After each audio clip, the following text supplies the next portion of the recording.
Yo, what's good, y'all? Welcome this week's episode of Talks with TVBOO. Welcome this week's episode of the podcast. Hope you're having a great week, and I appreciate y'all being here, man. I really do. It's good to be back. Good to be home. Happy to be back in the studio doing podcast. I say in the studio, you know, it's just my house. You know, it isn't my studio room, but it's just a wall I have dedicated for the show. But pretty soon, I'm going to have a nicer setup for the show. I only have a couple more weeks of doing shows, of podcasts, and then I'm going to be stopping for probably about a month and a half because I'll be moving, setting up the new studio, getting new cameras, lights, mics, all that jazz. So I really appreciate everybody sticking with me and tuning in every single week to the show, and I hope you all bear with me while I move and out to Denver. I'm excited about it. And I'm also excited for this episode. My guest this week, before I introduce these guests, I just got to say, this Friday I will be in Pittsburgh, Pennsylvania at Enclave or Enclave, however they pronounce it. I know they got accents with the claves and dons, so it might be Enclave. Who fucking knows? But I'm really, really excited to play there. This is the rescheduled date, and so I've just been itching to get out there. So if you're in the area, come on out. I know it's a low ticket warning right now, so if you're planning on coming, come say what's up, dude. I'd love to holler. I'm ready to have a good time with y'all. But my guest this week is a duo, and actually only one of them could be here today, but I still like to talk about them as a group, as that's what they are. But they're making some of the most forward-thinking bass music in the game, and they have been for a long time. They're a very fun project, and their project started out just being goofy and fun, so that's something I can really relate to. They're a group that I've known for many years. We've collaborated together. We've stayed in touch throughout the years, and there's some people I really enjoy being around. One of them was in town playing a show in New Orleans. Knew I had to get them over and just sit down and have a conversation. So I'm going to let the episode get into it. Ladies and gentlemen, Come here, girl, 'cause that's back. Let me take my tongue and go around your dirt track. I met a girl and her booty tastes like strawberries. I swear to God, this could be the one that I'm marrying. Hey, hey, and she's so different. I made that from behind. I met a girl and her booty tastes like strawberries.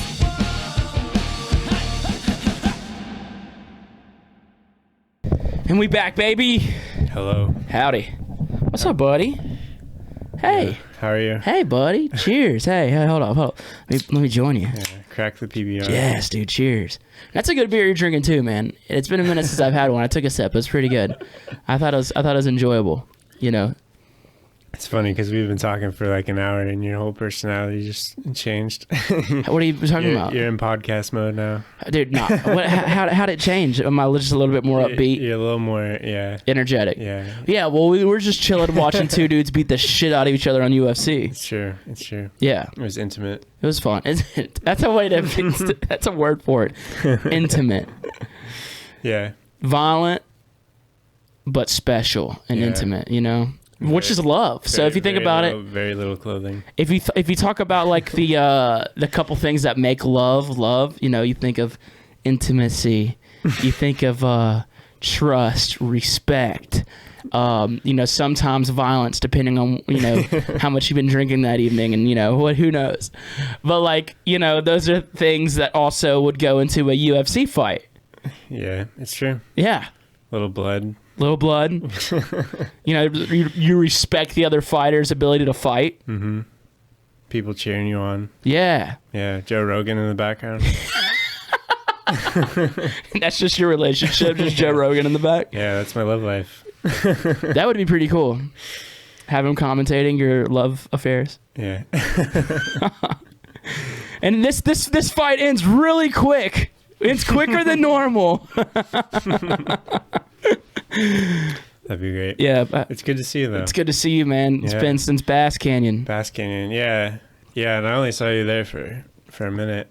You were on a level there. I feel like you're in your zone. I was hyped, dude. Yeah. I was like, my adrenaline was so high. Even before I got on stage, I was backstage jumping up and down, just like with excitement and adrenaline. I just knew it was about to go down. Yeah, you just had this energy. Yeah. I think you had like your shades on. I don't know if you might have been wearing overalls or like no shirt. I don't remember. But it all sounds believable. Everything you're saying sounds believable. What do y'all still get that fucking like jitter? Because you're a pretty calm guy, pretty chill ass very guy. Calm, yeah. Yeah. If it's like how much I drink, really. Really? Yeah. It's usually like we'll be drinking while we're playing. It'll start mellow, and then I'll just keep drinking, and then by the end of the set, I'm like, yeah, I'll just keep playing Carmack tracks, and I'm like getting hype. Yeah. Yeah. What if you just get like completely wrecked, like right before? I don't do that anymore. We used to get whiskey on our rider. And I would get wrecked sometimes. I have some embarrassing stories that I'm not going to talk about. Oh man, come on, let's talk about them. It's fun. I have some embarrassing stuff. I mean, I've gotten too drunk. You know, I don't get drunk before I get on stage either. Yeah, I mean, I try to. It just takes me a minute, you know. Yeah. We usually show up like an hour before our set and start chilling and drinking, and then, you know, halfway through the set, it's like, okay, I'm a little drunk. But you don't even realize how drunk you are when you're DJing. Yeah, because the adrenaline's there. Yeah, you're just like focused on your thing, and then like, especially with Dylan, like we're a duo, so he'll be like, we trade 3 songs at a time. So there's literally 3 songs where I'm just like, kind of doing nothing. I'll like do the filters and stuff if I need to, but pretty much I'm just drinking. So it's a lot of drinking. And then by the end of the set, it's like, oh, I'm pretty drunk. So you took whiskey off your rider. What do you have on there now? You're not gonna like it. We're going White Claws. But you know, it's a happy medium because whiskey's too much, and beer makes me feel bloated. Yeah, you know, I don't like that. Yeah, and White Claw's right in the middle. Yeah, I feel that, man. I don't like the White Claws though, bro. I like have you had the High Noons? No, those are good. Is that the seltzer? I think. I don't know. I haven't enjoyed any of the seltzers, and then I tried the High Noons, and they're good. I'll check it out. They're like a vodka seltzer. Yeah. Yeah, but yeah, those are good. They're like low calories. If you're into that kind of thing. So like y'all said y'all trade 3 songs up there. Yeah. That seems like a lot of chill time.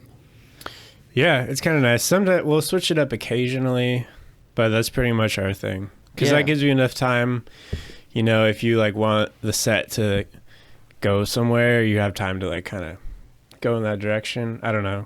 Because anything more than that would be too long of waiting, I think. Yeah. Well, like, y'all ever tried, like, the one-on-one stuff? Like, I feel like whenever I do back-to-backs, because, I mean, y'all are just, it's always a back-to-back. You know what I'm saying? When you're in a duo, it's always back-to-back. I always try to do ones with back-to-backs. Yeah, ones are fun, but I just feel like it's different when we're both doing it. We do one sometimes. Yeah. But, yeah, you get a chance, like, you know, you might have a couple songs at that tempo that you want to play, you know, so you can like structure it the way you want. I don't know. That's just how we've always done it, honestly. Yeah. Yeah. I will say, you know, so for those who don't know, is a duo. Okay. Mm-hmm. You know, if people are listening, and Dylan cannot be here. We wish he was here. Yeah. You were telling me though, like what y'all, like why he's not here. Are you able to talk about that at all? Is that chill? Yeah. I mean, cool, it's, basically we've just had some crazy routing. We live in Portland, which is anywhere you fly out of is going to be a bitch. Yeah. Portland, Oregon. But we had like a couple East Coast, and then Austin, and then New Orleans today, and then Atlanta, and it's all this like back and forth. So we just decided to like split it up. You know, that is one of the pros of being in a duo is like, you know, if like I had COVID a couple months ago, and then Dylan went and did the shows because he didn't have COVID, but I was able to just not go, so we didn't have to cancel. So it's nice. Yeah, that is nice. That could work out. Yeah, because if I get COVID, shows that I can't do the show, or I just do the show, get everyone sick. Yeah, we just call it a COVID party. Like we just we promote it for what it is. Mm-hmm. Like, listen, guys, I'm fucking sick here. All right. Yeah, I remember you came to Portland, and I texted you, and I was like, yo, can I come to the show? I want to say hi. And you're like, I can't talk to anyone. We're in a bubble. Like, we're not allowed to see people. And it was like... Dude, you have no idea how many, like, hearts... And I'm not saying, like, it broke your heart, but, like, you know, like, people that are, like, I wanted to see, or, like, you know, they're like, oh, shit, you're in town, let's kick it. I'm like, yo, I can't. Yeah. You know what I'm saying? Like, that happens so much on the Balance Tour, just, like, that quarantine bubble. Are there a lot of tours that are doing that? Or? I think Subtronics tours like that too. Damn. Yeah. Yeah. I've heard through the you know, all my sources. Through the Brock. No, all my sources said through the Brock. Which is a really weird way to tour, but like since the crew was so cool, it made it to be okay. Yeah. Yeah. Yeah. I feel like that's, I mean, honestly, like, yeah, it sucks to not see people, but if you're with a cool group of people, then it is what it is. Tell you what though, dude, I'm not in no quarantine bubble no more, bro. I got home from tour, went straight to Mardi Gras with like a couple thousands of people in the fucking streets. Like I didn't give a fuck, son. This is one of them. Yeah. Yeah. Yeah, it's just crazy. Yeah. Dude, so like at what point were y'all aware that y'all had the most confusing artist name there is? Oh, that was kind of the point. Yeah. We were like, what is the worst name we could ever have? Yeah. And we came up with and then we put the dots after, and people, I understand it. People call us dot dot. That's not our name. But sometimes I'll even call you dot dot. I know. Even like, I like to let it ride when people are like, oh, what's your name? And I'm like, and then I just, I like to enjoy the awkward pause. But eventually it's like, dot dot. And they're like, oh, yeah, I know what you're talking about. Yeah. Yeah. I like the dot dot. It's fun. Yeah. It's confusing because it's like all our socials, it's like spelt out. So, but yeah, putting punctuation in your artist name is a bad idea. Right. Yeah. Even in your song titles, it kind of is a bad idea. It's a headache. Yeah. Because social media doesn't like that. Unless it's like underscores, I guess. I don't know. Yeah. Or you spell out dot dot. Dude, I'm going to make y'all a logo and I'm going to turn the dots into balls. big old dot balls, and then I guess if you draw a penis. If you made it a happy face instead of a sad face, it'd pretty much be a penis.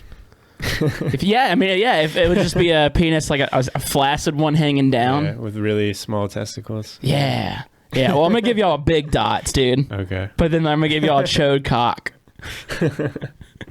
Okay. Sounds good. Yeah, y'all have the confusing name. You also had like some confusing song titles. Did y'all ever get Skrillex's attention with the Skrillex songs? I think he's aware of them. We've never spoken to him about it. Okay. But we've talked to people who know him, and they're like, oh yeah, he likes you guys or whatever. So I think he knows. I think he's aware. Y'all are like at 7 now, right? We're at 7.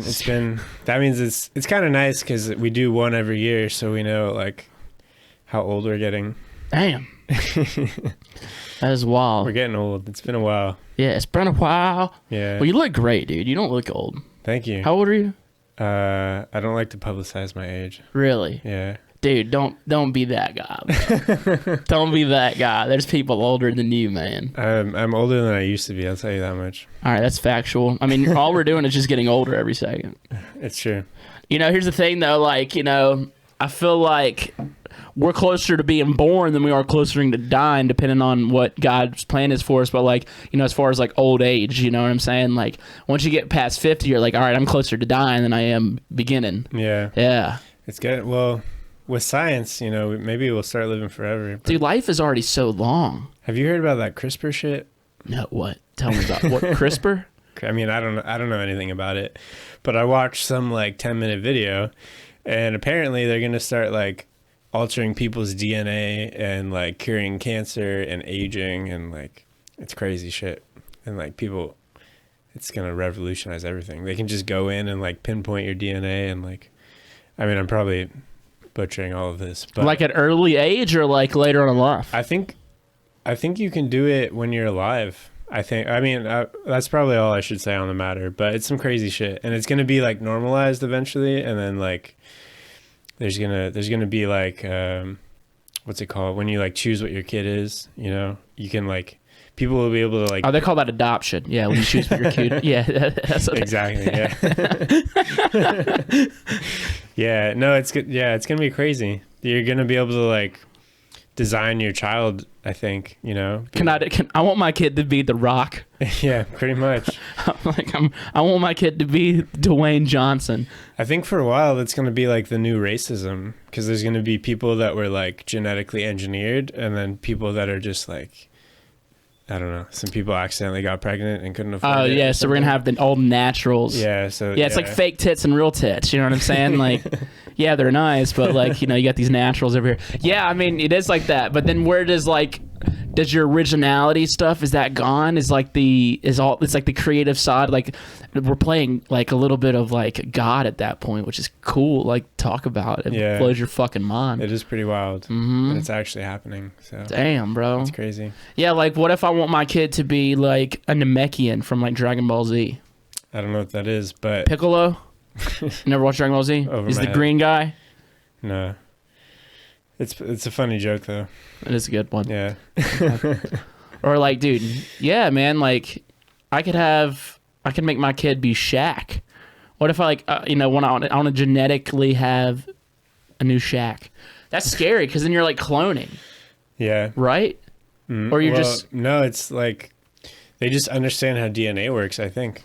And they're like, I'm going a little too specific with it. They're probably just like, all right, we're gonna make it to where he is I mean, I don't know. not dyslexic. So like my dyslexia might be in my DNA code or something like that. I think that's where it will start. It'll be like, well, they won't, like, I don't know. They won't have particular disorders or whatever, Got you. But it'll become like selective, like, well, they should be really hot and like have a great metabolism and, be really smart and blah and whatever. Let me ask you this, man. So like whenever we get real old and they've figured out how to transport human consciousness into either like a computer or like a cyborg body or even just like a new body or like, maybe like we can live on the internet like in the metaverse forever. Would you do it? Would I do it? Yeah. I don't know. I don't think I want to be conscious forever. So if that's part of the package, I don't think that's Right. I think I want to die at some point. Yeah. Yeah. Yeah. I think that's kind of the point of life is you have to die eventually. But like, what if we figure it out to where we don't like, they create the metaverse and they're like, look, your body's going to die, but you're going to live on. Yeah. That kind of scares me personally, but I don't think that's the kind of thing you'd have the choice. Well, I don't know. That's some Black Mirror shit. I don't know. Yeah. Have you watched Black Mirror? Oh yeah. Yeah. That's a really good episode if they would make that. Like that's a great plot for an episode. Yeah. Yeah. I feel like they've touched on that in some way, but I can't remember. They had that like old person's like community. I can't remember what it's called. San Juniper or something. I don't know. I don't know either, man. It's been years since I watched that. But yeah, I don't know if I do it. I think I want to die at some point. Yeah. Yeah. I think the age where like my like Viagra doesn't work for me anymore. You know what I'm saying? Like once you have to get to age, you start taking it. Then maybe I think there's a point where it doesn't work anymore. I'm like, all right, I'm good to go. Take me. You know what I mean? Take me. But if CRISPR might stop aging, we might all be young forever. So maybe it'd be nice. Who knows? Yeah. I mean, not everyone's going to have that, dude. It's just going to be the rich. Yeah. Yeah. Probably. It's going to be the rich. Yeah. What about like, they got the Neuralinks that they're working on. What is that? All right. So right now it's a chip. It's an Elon Musk thing. Okay. So, it's wild. But it's a chip that they're putting in brains. It's like a small chip that a machine implants in your brains. They're doing clinical trials on like on monkeys and shit right now. But like in the first phase of it, it's gonna like cure like Alzheimer's and like nerve damage stuff. So like say you had a stroke and like you're paralyzed on your right arm, it's gonna fix your nerves. Or maybe you're paraplegic, or maybe you're just. Maybe you're just a liberal. It just fixed that and stuff like that. It's a stupid joke. Anyway, but like, it's like little things like that. But eventually, what's going to happen is then it's going to be like connected to like other like technologies to where I'm like texting without typing, right?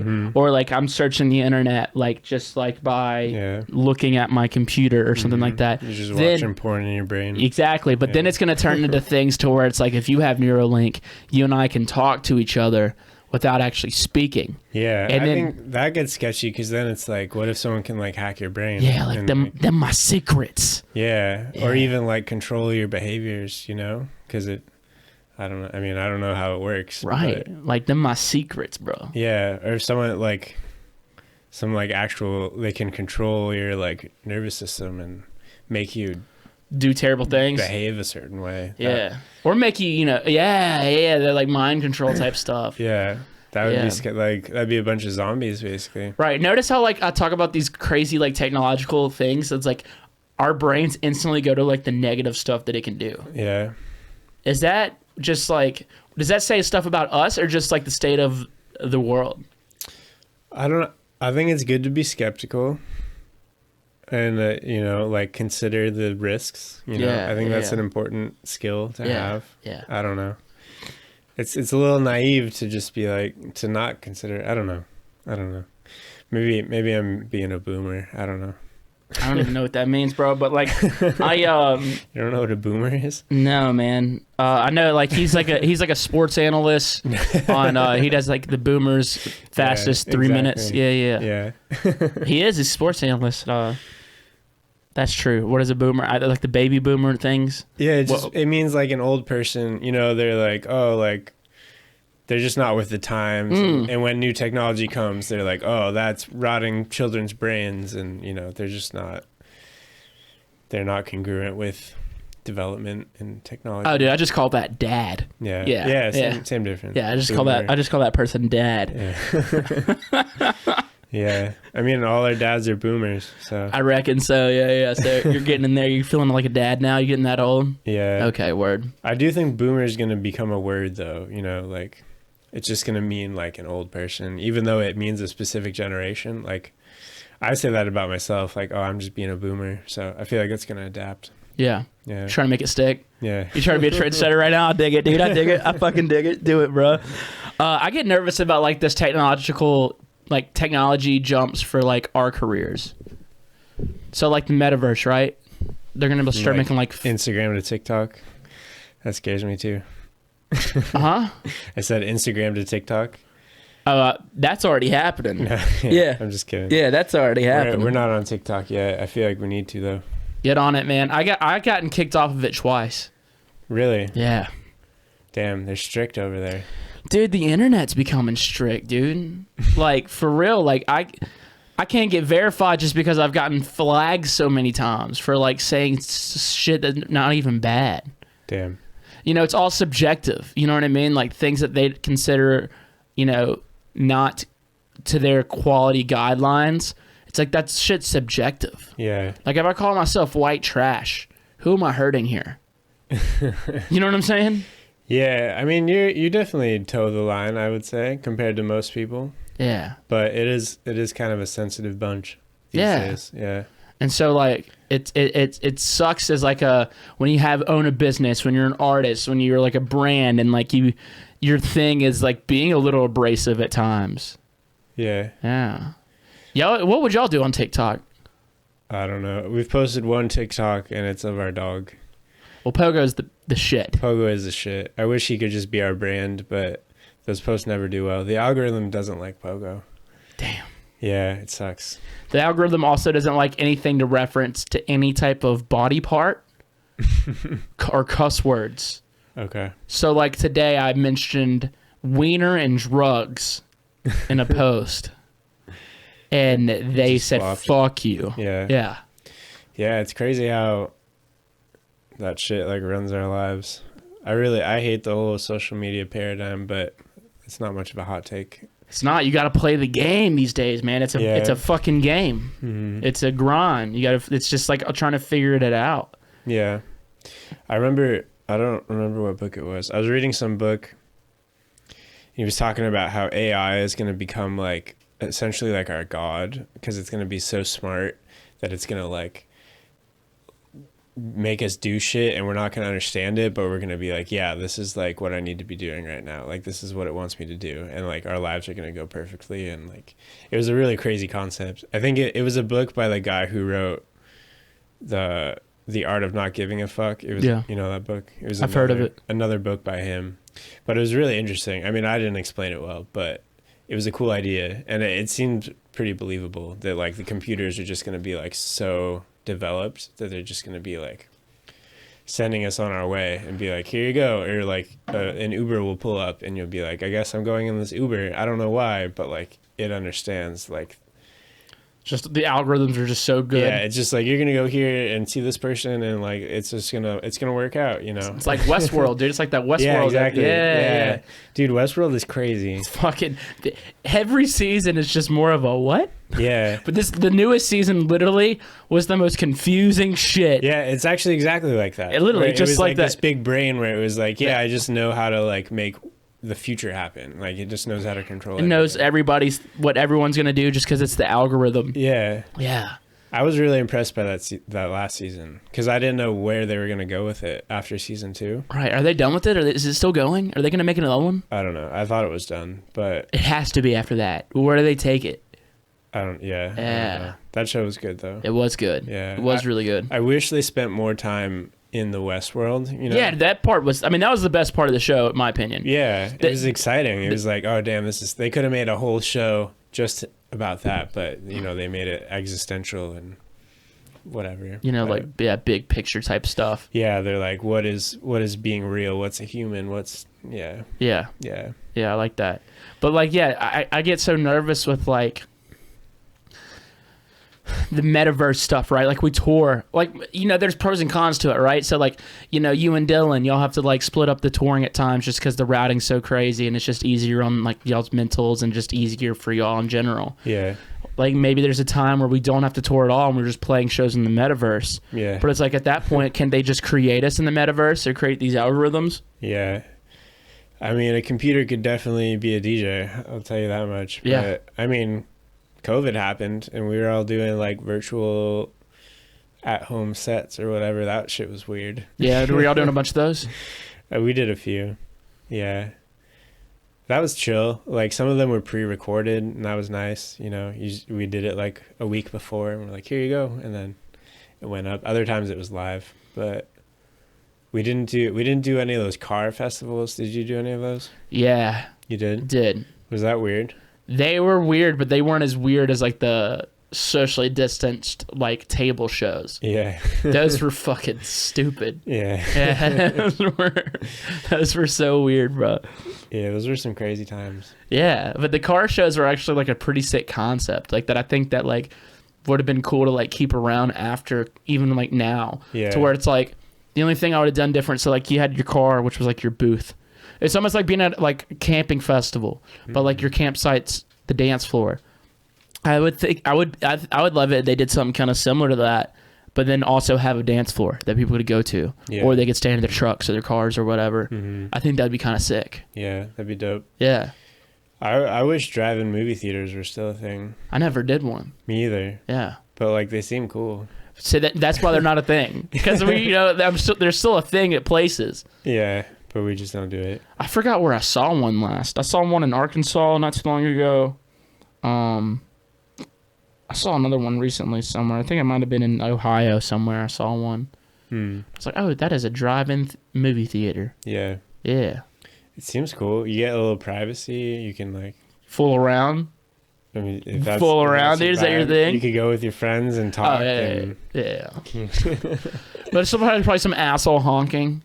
Yeah. I will say there weren't any honking at the drive-in Really? shows. Yeah, I thought there was gonna be a lot more honking. I would have expected a lot of honking. If I was in a vehicle, I'd probably be honking a lot. Yeah. Yeah. Maybe there was like some sort of rule. Maybe. Yeah. What was it like for y'all during all that time? I mean, because y'all are a duo. Y'all live together. You know. Yeah. Y'all's whole. You know, a duo. I want to talk about that. Just being in a duo, because a duo is a relationship. Yeah. It's like being in a band. It's like having a girlfriend. It's like having a boyfriend. It's like being married. It's like, wow. Yeah.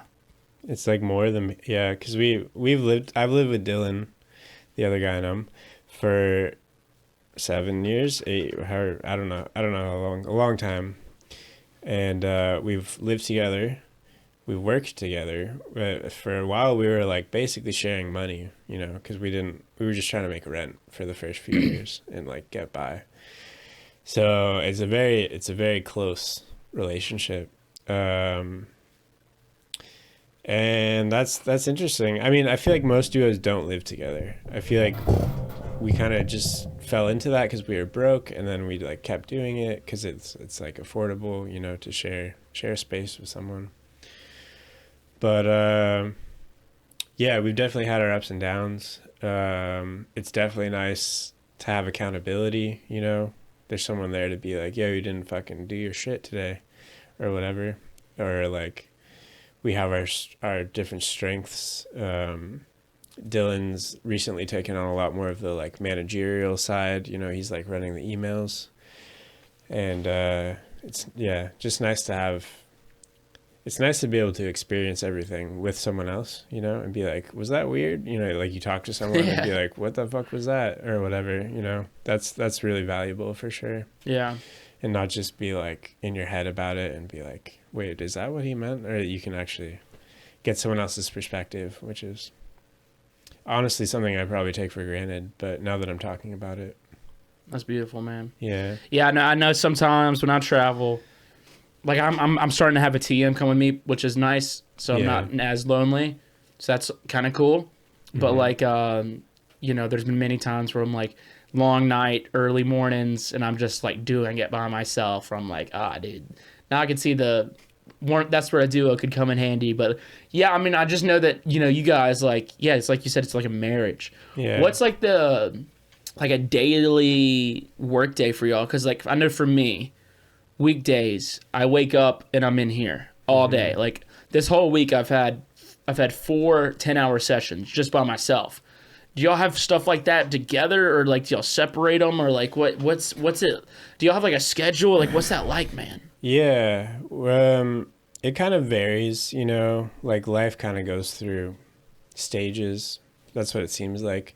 We both value like a good daily routine personally, like wake up, meditate, maybe journal, Meditate. do some art. Yeah, do you meditate? No, man, I masturbate, but like I feel like, you know, that might be a little form of it, but you know, it's something I might, you know, consider getting into. It seems like it might be good for a person. It's good. It's basically just like a little workout for your brain, you know. Instead of just letting it be crazy, you take a second to be like to massage that skill of just not being crazy, being aware of your surroundings, and it's really valuable, you know, to be able to do that. No, I'm talking shit. I know it's a very valuable thing. It's like something I've always like appreciated. I never did it, but like I see it, and like the fact that someone has enough like willpower over their own mind to stop it. Yeah. Is like, that's a hard skill. Not even a skill, but just a hard discipline.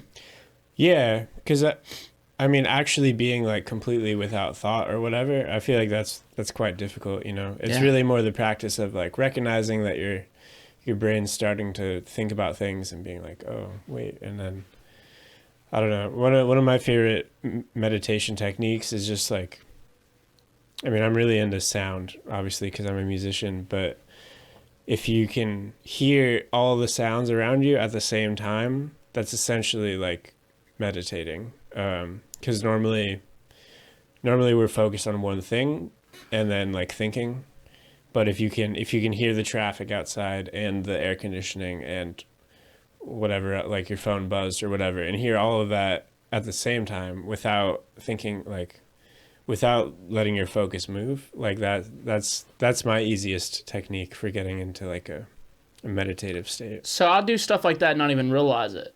So like I hunt. You know, whenever I'm hunting, yeah, I'm sure that's very meditative. I would think, like, now that you're kind of talking about it, like I'm kind of zenning out when I'm out there in the woods. Like I'm literally dead still, dead quiet. I'm listening to every leaf that's crackling or every branch that's falling, or you know, every aspect of like nature. That's kind of a meditation thing, I feel like now. Damn, bro, I'm meditate, son. You're woke, bro. You're already there. I fucking meditate, boy. TVBOO. Fucking out there meditating, son. Add that to the fucking list. But yeah, continue. I mean, making music is another good example. I'm sure when you're like, you know, like getting down on an idea, like you're in the flow. The flow state, yeah. Yeah. That's really what it is like, you know, practicing flow state, but without doing anything. So y'all start y'all's day out with just meditating. Yeah, try to. You know, some days it doesn't happen, but yeah, it's definitely a good way to start your day. Yeah, we do have pretty separate roles in the project. You know, I'm more like composition, he's more like engineering, and then we'll discuss other things like social media and stuff, you know, when we need to, or like when an email comes in, whatever, you know. But yeah, honestly, I've been kind of out of my routine lately. It doesn't feel very good, but I've just been kind of busy, I guess. I don't know. Yeah. But it goes in waves, you know. Yeah. I feel that, dude. I know you talked about some books. Mm. You read a bunch? I don't read as much as I would like, honestly. I've found I prefer audiobooks. Honestly, my attention span is shit now. I think it's from social media or something, like being on my phone all the time. It's Dude, just, yeah, reading, I feel like, in a way, might be a form of meditation. yeah. And I feel like that might be a dying breed. Because, like, yeah, you just pointed out social media. You know, sometimes if a TikTok video is too long, I'll skip it. Yeah. You know what I mean? Like, attention spans are getting worse. People's attention span are quite frail these So, like, days. reading would help tighten that. Reading would sharpen that. Yeah, really, any sort of focused activity that you do regularly is like training your brain. Yeah. So, I mean, I can stare at a computer screen and work on a fucking 30-second loop for 6 hours, no problem. Mm-hmm. But hand me a book, dude, I'm trying to go to China. Yeah. You know what I mean? I'm fucking looking at flights to get out of here. I feel that. Yeah. It's fucking ship me to Ukraine, dude. I'm trying to fucking, don't make me read this book. It really is sad how hard it is to stay focused. But yeah, once you find something you're passionate about, you know, it doesn't really feel like as Work. much of a chore, you know. You're just like, I want to do this, and that's yeah. Yeah, my stepdad told me my whole life, you do something you love, do it every day, and it doesn't feel like you're working. Yeah. You know, he said, do what you love every day, and you won't work a day in your life. Mm-hmm. Which a lot of times I don't feel like I'm working, but sometimes it feels like work. Yeah. I mean, It has to, I feel like, at some point. the unfortunate thing is there's a lot more than just making music when you're a DJ. Yeah. Like, that's actually a pretty small part of it.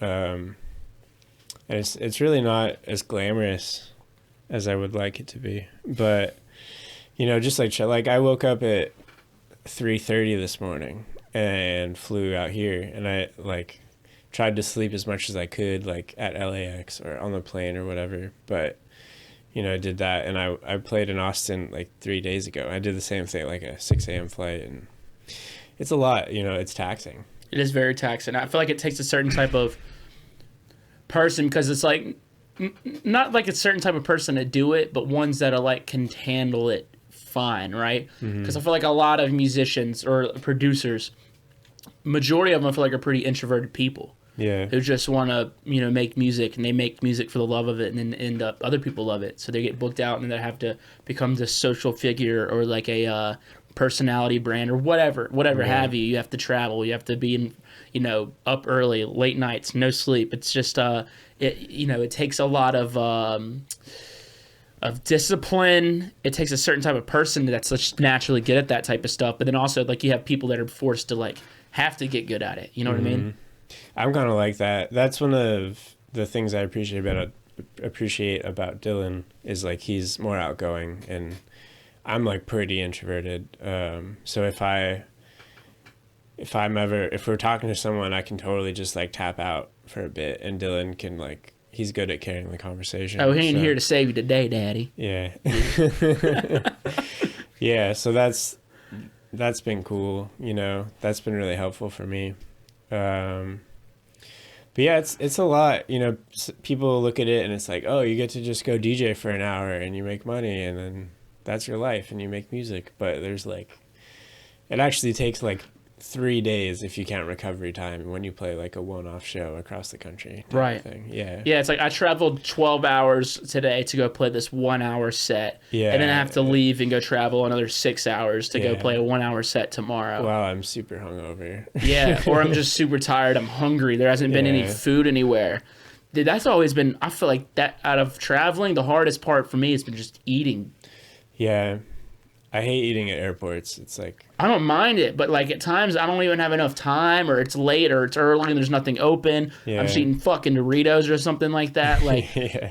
dude, I feel like that's like That's always been the hardest part for traveling for me is just eating. Sometimes I'll only like one time that day, and I'm on the flight just like starving. You know what I mean? Just or I'm too tired to like go do anything about it. So when I get in town, I'm gonna go sleep. I'm not gonna go eat, and then I haven't eaten. So like I was just eating, as I always feel like is the hardest part. Yeah, it is. It is hard to stay healthy on top of that, especially, you know, it's so easy to just eat like fast food or something. Sometimes that's like the only thing. Yeah. You know, it's 5 a.m. and we're at the airport. What's open? Oh yeah. McDonald's. If it's after your set, then you're getting McDonald's. Yeah. Have you been to Cookout? Dude, I found out about Cookout like 6 months ago, man. Yeah, I just tried it for the first time the other day. It's like the In and Out of the South, it seems like. But No, dude, Cookout's menu is insane. Well, yeah, but okay, I went there at 3 a.m. after my set, and the line was like, it was very long. Okay, that's what you mean by it. It was just popping. It was just popping. It was just popping. Some burger joint. Yeah, bro, I went to Cookout out there in Charlotte. Charlotte. Oh yeah, that's where I was. Yeah, I was in Charlotte, and dude, I remember I got me a damn like burger. I got me some damn fries. I think I got me some nuggies. Nuggies. It was a burger, and it came with onion rings and fries and nuggets, and it was like, what's going on? And then I also got like a corn dog, and then it was like, that'll be $6 for all of it. I was like, what? It's so cheap. Yeah, I was like, the fuck? It was crazy. Dude, yeah, they got a Cookout. I saw they had one in Jackson, Mississippi. They got one back home. They added one back over there. Yeah. Yeah. Yeah, I never knew about that. Yeah, I didn't either, man. That shit fucking changed your fucking life. Yeah, man. the promoter was like, "Oh, we got to go to Cookout," and I was like, "Okay." All right, well, go ahead and go to Cookout. Like 3,000 calories. Yeah.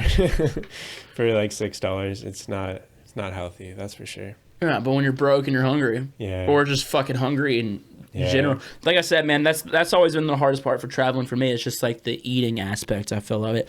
I don't mind being away from home. Yeah, I like traveling. You know, I'm a pretty patient person. Mm-hmm. I don't mind like sitting around for a while. You know. Yeah. That's fine. Something I learned on the Balance tour. You know, I was on a bus for a month. I never came back home that entire month. And when I got home, it hit me like I was kind of built for that in a way. Like there was never a time on the tour where I was like cramped, or I was like missing home, or I was like the only reason I wanted to be home is so I could work on music. Yeah. That's literally it. Yeah. I was home for 2 days, and I was like, I don't want to be here right now. Mm-hmm. I'm good. Send me back on the bus. Yeah. You know what I mean? It is really nice writing music at home. It is. I've been trying to write beats on the plane, and it's a shame. It's really hard to make beats sound good. Well, I've been just using like earbuds. Yeah. If you have like nice like noise canceling, sorry. It's all good. Just kind of angle it towards you. There you go. If you have like nice noise canceling headphones, those are a little better. But yeah, I don't like. Have you tried to make beats on planes? I've written one beat on a plane. Oh, just one? Just one. Yeah, I don't. Especially with like our weird sound design, like I don't know. It's already hard to make like quality sounds when you're just like fucking up audio. But yeah, you're just destroying a sine wave. Yeah, when you're doing it on a plane, like you're really stretching the limits, and then you get off and get in the studio, and you're like, this sounds like shit. Like that was a waste of time. Yeah. It sucks because usually I like the ideas, they just don't sound good enough to like become a song. Yeah, it's not sparking that like flow state. Yeah. Or just like the sonic quality of it is like, there's no way to mix this down. Like the sounds are just too shitty, and like that's kind of an issue with you know. Because we originally our brand was like trying to sound shitty and using like these weird audio techniques, but now it's like we're like, oh shit, like we're like taking it more seriously now. It's an interesting. Y'all weren't taking it serious in the jump, huh? No, like we started as a joke, kind of, you know. I mean, our name is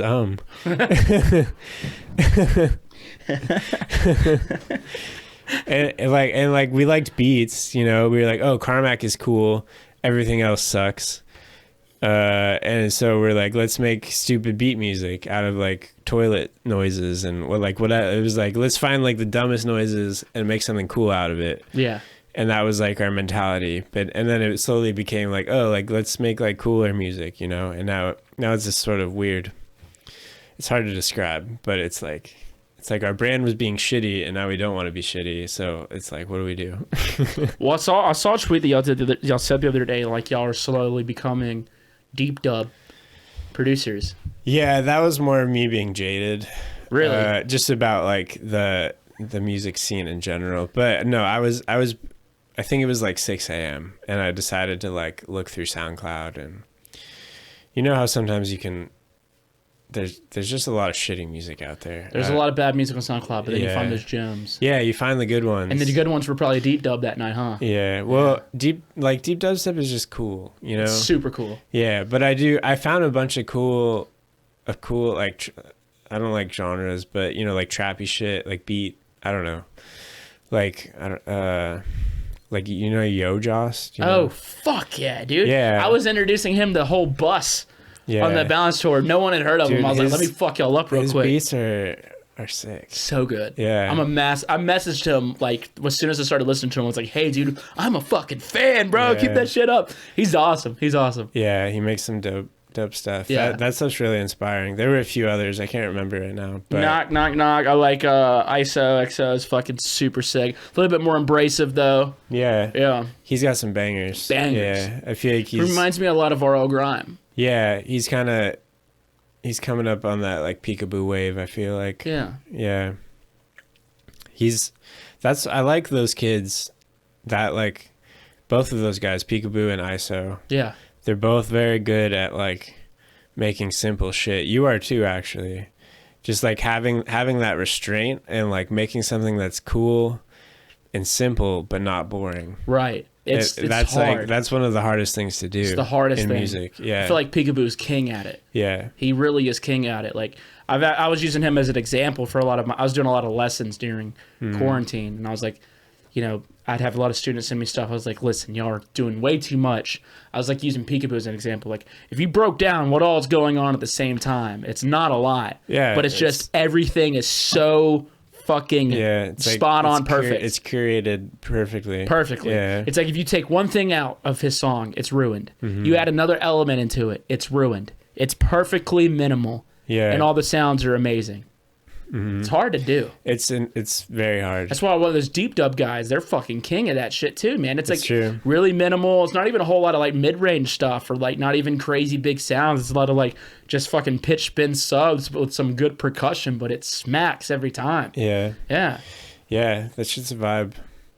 I do. Yeah, that's something that frustrates me because is kind of more on the complex side. Yeah. And like, I really value those simple ideas, and like that's something I aspire to for sure. Well, because like I think I like some of my most favorite songs, even just like pop songs. Yeah. Simplest of beats, simplest of chords. Yeah. It's a little easier to catch on to and like remember or. Yeah, there's like a Justin Bieber track. I don't know what it's called. Something cliche, I'm sure, but it's just like. Hold up! Don't disrespect the Biebs, dude. You hear his new album? I mean, it's pop. No, I haven't. Really fucking good. Well, I'm about to put up one of his tracks, but Okay. I just don't know what it's called. But I'm sure it's cliche. But it's just like his voice and a guitar and like a trumpet. It's like 3 tracks for the whole song, and it's like every time I hear it, I'm like, this song is fucking great. Oh, you're talking about "Love Yourself." Yeah, exactly. Yeah, I know exactly what song you're talking about. Something cliche. Yeah. Yeah, you should go and fuck yourself. Exactly. Yeah, that song. Yeah. No, but like that song is great. Every single time I hear it, I'm like, this is good because it's not like overproduced. You know, so much pop music is like all this flash and bang and like super saws and whatever. Like, I mean, I don't listen to pop music, but you know, and like they just kept it refined, and like that's so important. I feel like that's something we should live by. Yeah. Yeah. Yeah, I've been liking stuff lately that's just not too abrasive. I like it like in a live setting at times, but like if I'm just chilling, even to go what you were just saying about the deep dub guys, like it's just really cool. Like I've just been watching like videos of like people at Okeechobee this weekend, like playing like deep sets like on the cool like beach stage. I'm like, fuck, I'll never be that cool. Yeah. I'm like, that's like so fucking sick. Yeah. Yeah. Yeah. The only cooler people are the boring house DJs. You know? No, dude, I don't think there's cooler ones than the deep dub guys, where they just have like the library of just the insane digs, just like the digs from like you never heard the dig ever. You've never heard the song. Deep dub is sexy. Super sexy. Yeah. Super sexy. Yeah. So you take back your statement. You don't think y'all are becoming deep dub people little bit by little? All I meant by that was like all the music we're downloading is deep dub. Yeah. And it's like it's so hard to find like that more energetic music that I don't think is like corny or like I don't know. I don't want to like talk shit, but we're picky. Yeah. You know, and deep dub is cool because it's not like it's not cool. It's not cookie cutter stuff. It's more mature. I think it's more mature, you know. So it has room to be cool because like the banger, the more a banger something is, I feel like often the less mature it is, you know. And we are getting kind of old now. That is true. I feel like I've wrote a lot of bangers lately, but it's just because I'm very immature. No, it's making sense. You're the most mature guy I know. No, dude. Oh man, this has been good. Do you want another beer? Sure. Dude, I do want to say this. So like, yeah, fix all that whenever you can. So we were in Portland, and I don't mean to talk shit on the city that you live in. Dude, Portland's like gotten fucked up. Yeah, it's easy to talk shit on Portland. I'm not trying to, but like I just remember going in 2019 and then coming back. It's now. Weird. It's weird going downtown. I mean, I haven't been there in a minute, but after all the protests and stuff for like a year or two, you go there and it feels like you're in like Call of Duty or something. Yeah. It's weird. Very like, weird. Everything's boarded up. There's no people. I remember my laptop broke and I had to go downtown to go to the Apple store, and they had these like 30-foot metal fences with like security guards, and like it was weird. Dude, I know what's the famous donut spot in Portland? Voodoo. Yeah, that's it. So we're getting off the bus. We're like, hey, dude, we got to go to Voodoo, you know, because they're like, this is it's famous in here. We had to walk like 4 blocks to it. And as we were walking, I was like, dude, we should not be out here. Yeah. It's like middle of the day. You know what I mean? It's like middle of the day. I was like, this place I don't feel good right now. Yeah. Yeah. Dude, the protests were wild. Yeah, like, Portland got crazy. Yeah, we almost went. We decided not to at the last Bring it minute. a little closer to you if you can. You can just move the whole stand. That way it's not being weird. Oh, yeah. Yeah. Yeah, we decided not to. But we were watching the live streams. I mean, I'm sure a lot of people were, but it was weird that it was like down the street, you know? Just like live streams of all these thousands of people, and then they would like throw a water bottle at the cops, and then everyone would get tear gassed, and it was like, it was crazy. It was every night. It was crazy, and like a lot of people didn't even know why they were doing it in Portland. They were just fucking doing it. Yeah, it's just like a reason. That's like partying for them. They're like, oh, something happened in politics. Like, we're going to go riot. And then there's like tear gas in the streets. I feel like Portland, out of like all of the country, as far as like COVID, what COVID negatively affected a city, I feel like Portland might have been the worst. Yeah, they're on one over there. It is very like centralized, you know, like we live sort of, I don't know, 10, 15 minutes from downtown, and it's totally normal. You know?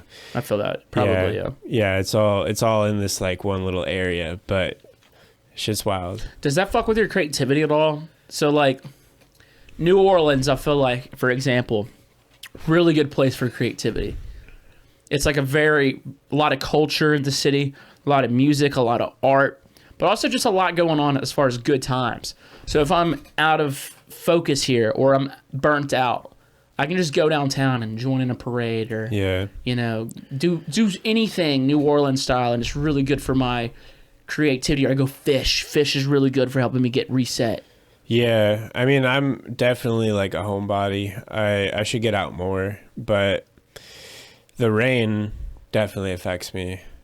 Not necessarily in a bad way, you know. Gotcha. I kind of like the rain. I like the rain too. It helps me get cozy and moody, and you know, and like feel like, oh well, I'm inside. And then when the sun comes out, it's like that much more impactful. You're like, oh, this is beautiful, you know. Because I grew up in California, where it was like always sunny. Always I beautiful. think that is why I like the rain, because it only rained like 5 times a year, and it was like, damn, this is crazy.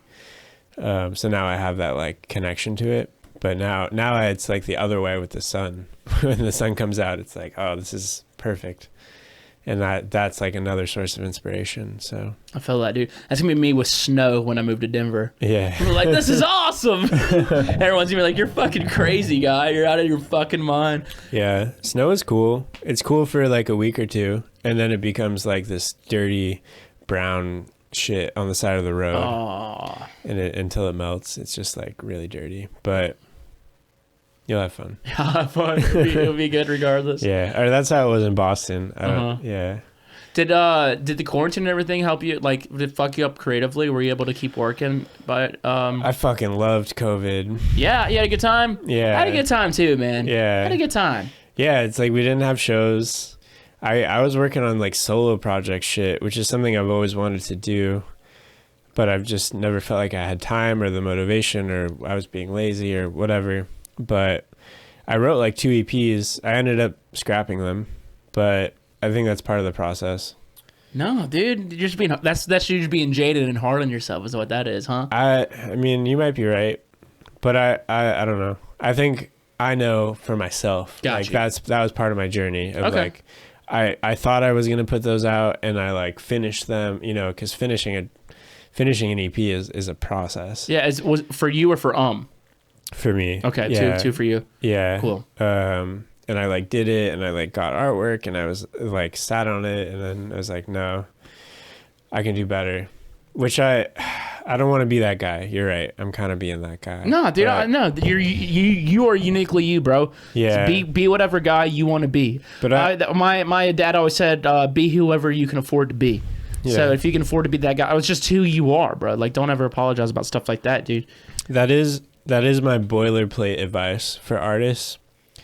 Is essentially, well, you need to do a lot, but my advice is like make 10 tracks that you're like happy with, and you like they're good, and then forget about them, and then Just forget about it. yeah, because the amount of shit that you learn in your first 10 track, like obviously you've made like more tracks before that, but when you're like, okay, I'm gonna do this, and then you make 10 tracks, like the next track you make is just gonna be so much better than the first track. And then like I don't know, I guess I'm speaking from experience. That's kind of how started. No, that's great. That's great advice, man. I honestly it's like there's like good advice in there. If they're good songs, release them. But like also like, I mean, that's the thing. Like if you can put those aside and then write another EP, and some of those older tracks still hold up, because I think you'll find that like most of the tracks actually don't really hold a flame to what you're doing now. yeah, And I think holding out and like, whatever you start with is so important as an artist. It like really determines your trajectory a lot of the time. first impressions is a really important thing. Yeah. And like you'll also have those tracks secretly. So if you pitch to like a label or something, be like, look at all these tracks I have. Even though you're not going to put those out or something, they have a better sense of understanding who you are or what your brand is, or like, instead of giving them like a single, be like, here's a single. You can give them 10 tracks, and they'll be like, oh, I get it. Like I see the picture, and then they're down to like champion you, Yeah, put you on. No, man, I think that's good advice. What's really cool about art, and like, most things, just most things in general, but like if that you're passionate about, but it's really evident with music. Mm-hmm. You'll always get better. It's Yeah. like, that's why like whenever you like see some of these guys who've been doing it for so long, everything they make is just so like Grizz. Everything Grizz makes is just it's just so good. Yeah. But it's just like, he's been doing it for this fucking long. He's gonna be good. Yeah. You know what I mean? Or like even like Subtronics, it's like everything he makes now, it's like he's just constantly evolving a sound or pushing it to that next level. Yeah. It's like there's always ways to get better, and even if it doesn't seem like you're getting better, because like I seem like I'm not at times. I'm like, I made this song, but it's like, is it better than what I've done? Mm-hmm. And then like, or like you hear a technique or certain ways that it's sitting in the mix, you're like, okay, yeah, this is better. Yeah, I definitely experienced that on a personal level where it's like I feel like whatever track I'm working on is like better than the last one I made. I don't know. I don't know if our fans feel that way, you know. Yeah, they're like the old classic hits or whatever. Yeah. Pretty often people are like, "Oh, my favorite song is I don't know," and that's literally the first song we ever put out. That's a good one. I remember playing that in an old mix. Yeah. Yeah, and like that's a cool track, and like we did a cool story with it, and like I'm glad we put that one out first because I feel like it really defined like what we were about. But yeah, like that's something I've struggled with is like where are we going as an artist? I don't know. How do you feel like your sound has changed over time? So it's like a back and forth. So like I just finished an album that's coming out later this year, and I feel like this is the most mature version of TVBOO that I've done. It's the most mature sound. Yeah. But then I'm working on my next project after that, and literally it's like inappropriate as fuck. You know what I mean? Where it's just like so immature. Yeah. You know what I mean? But like I feel like it's just kind of gotten a little bit more toned in, high quality. You know, like it's sounding bigger. It's sounding more full. It's a little bit easier to catch on to, I guess. Yeah. I'm trying to keep that simple thing, but like make it. I've gotten better at making more songs than tracks, if that makes sense. I've gotten better at songwriting. I feel that. I think that's kind of the direction has gone also, but it's tricky for me. Well, like I kind of, my process is just like make whatever it feels right. You know, Yeah. I'm not really trying to filter it. Same. But I feel like we were really known for being like this weird, like random, like all this shit going on, and now we are becoming more like structured songs, because I think that's a little bit more enjoyable, you know, to like go on a specific journey with like a few sounds instead of like a crazy random thing that's just like random for the sake of being random. Yeah, I like it. Yeah, when the songs has like a few sounds and the song just hang out. You invite them over for a beer, then just hang out for a little bit. Yeah. You know, and they talk to each other. It's not like a bunch of them. It's just like two. Yeah, I mean, I feel like that's something your music has done really well. For sure. Well, thanks, man. That's something that I tried because, like, you know, I just didn't like the whole. I don't know, like it's like a balance, right? Because it's like what people enjoyed about, like, you know, some of my songs is kind of like, yeah, the minimalism, but like kind of like the immaturity or like childlike energy of it. Yeah. Now I'm trying to like kind of write more serious tunes with this next. Not trying, I wrote them with the next album. So it's like a next step in evolution, but then I'm taking another step back. So it's like it's a confusing thing because, you know, I was going into writing this album with that goal. You know what I'm saying? But now I'm just kind of like writing whatever the fuck. I mean, I think you're always gonna have that like goofy side to your music. Yeah, it's never going anywhere. Yeah. And that'll be there, and like your production will get better, and maybe your ideas will get more concise. I don't know. It's just I think it's weird that artists change over time, you know, and it's actually kind of unavoidable. You have to, though. Yeah, you have, like, it's part of the process, you know, and like some people get bummed out. They're like, oh, like I really like their old stuff, but like, I don't know, like I listen to tracks that I made like forever ago, like before even, and I'm like, I would never make a track like this, but like there's this sort of like naive sense about it that's just like special, you know. It's like, yeah, it's cool for what it is, and I think that's an important part of the process. Is like we're always just kind of doing our best, and like even though it's going to be better, like that doesn't mean it's bad.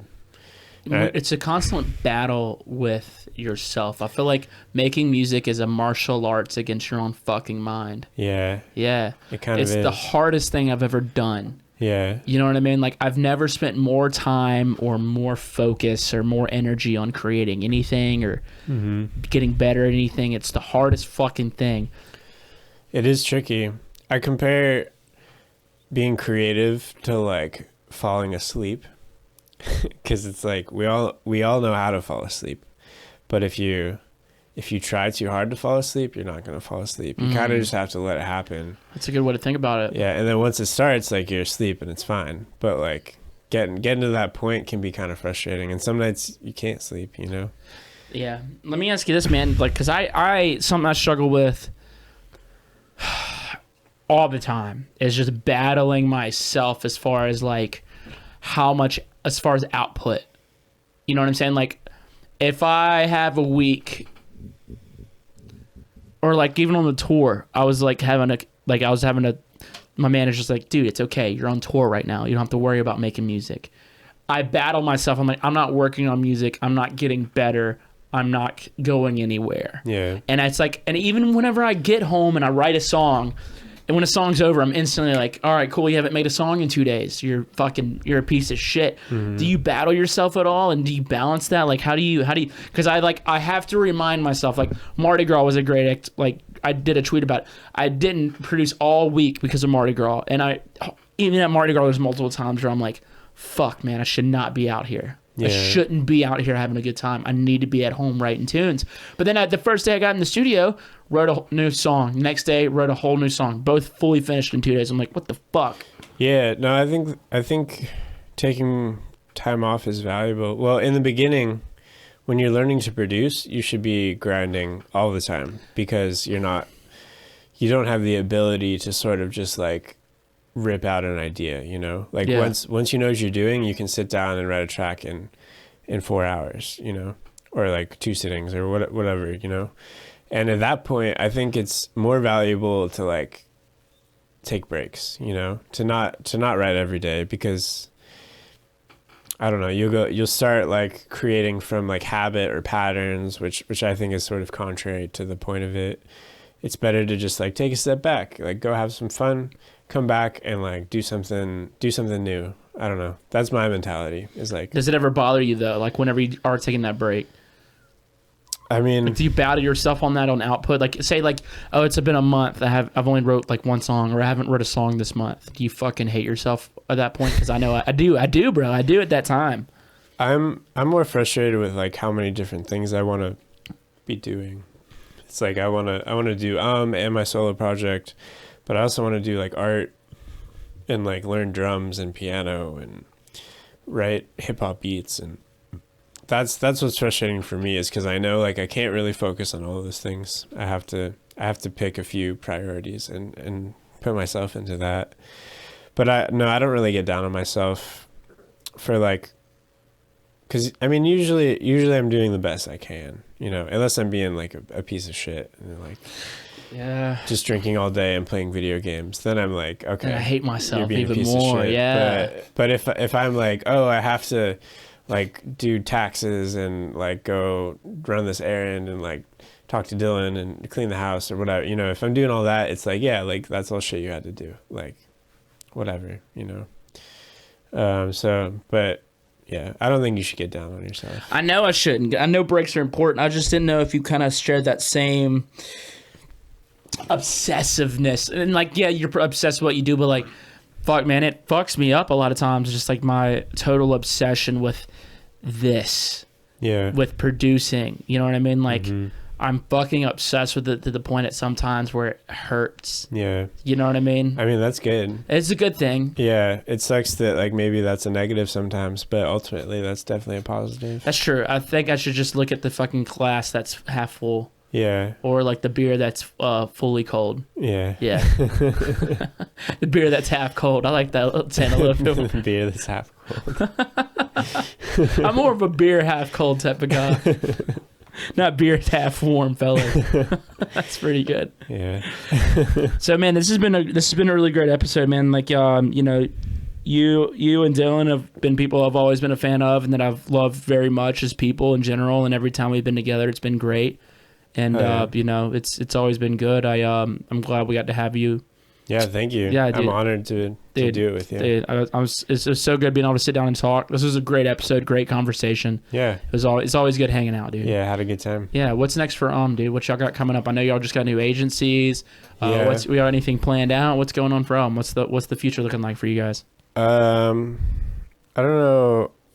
We like locked in some Deadbeat stuff. Sick. I don't know if I can say much about that, but no. So the thing about the show is, you know, there's no secrets. You can just let it all out. Yeah.